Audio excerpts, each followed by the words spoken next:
So your future tag team partner Stan Hansen is going to be here in Georgia, teaming up with Bugsy McGraw against the Road Warriors. Stan is going to have his greatest success in wrestling over in Japan, of course, but he'll have some notable run-ins with guys like Bruno Sammartino, Hogan, Bob Backlund, and plenty more here in the States.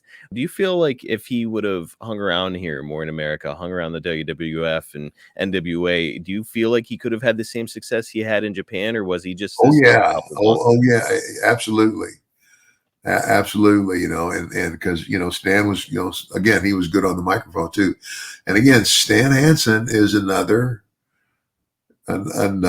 descendant of the Funk family. Mm, Stan Hansen is another guy who played football at West Texas State. Not only that, when I was recruited uh, by West Texas State, Stan was like a what do you call it? Like a student assistant coach okay. at the time.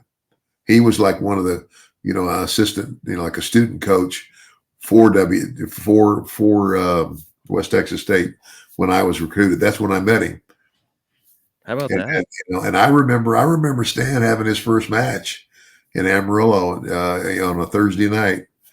I rode in the car with Terry Funk and him up to the building, and so I saw him have his first match. How about that? That is Yeah. wild. And How all those years later, and man, him and Brody got to be big names. And when he needed a new partner, he came to me, and I said, "Yeah, I jumped on it." And I don't know, I have no idea how much money Stan made, but I mean, he's working. Number one, here's the thing, like tax wise, um, and here's part of the agreement in the contract is that All Japan agreed. I mean, and I had the same contract, agreed to pay the taxes that I would have owed to Japan. ah They paid my tax to Japan. Well, now since they paid my tax to Japan, I couldn't, and then I go back to the United States. You can't get, double. In other words, I got like, I still had to pay tax, but not as much. So in reality, I'm getting a break on my taxes, even though my Japan tax already been paid by the company. So that might be what's really at the crux of why he Yeah, spent so much of his time in Japan over the course of yeah, his career. yeah.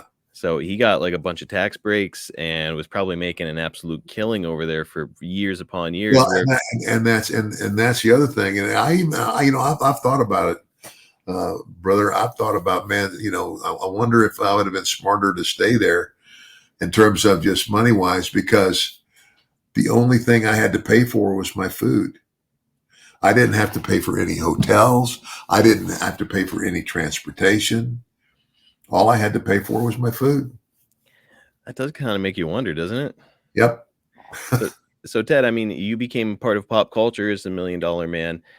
More valuable to become part of pop culture, or more valuable to just make as much money as humanly possible in as short a period of time as possible, in your Well, opinion? I keep asking myself that question.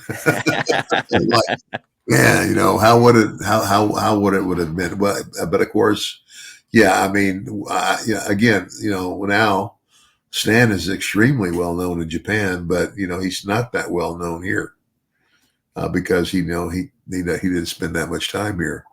And I think long term, I guess it was probably better that I made the move to Vince. Probably. I mean, it's It's like they. I mean, I think like I've got somebody told me they've just released or just recently released. There's a new action figure Funko Pop or something out there that looks like me. and they're fixing to release more. I just saw some more prototype images. So yeah, I mean, Stan Hansen, awesome guy, great wrestler. I'm a huge fan of his work, but they're not releasing a lot of action figures of Stan Hansen. Yeah, So it does kind of make you wonder. yeah.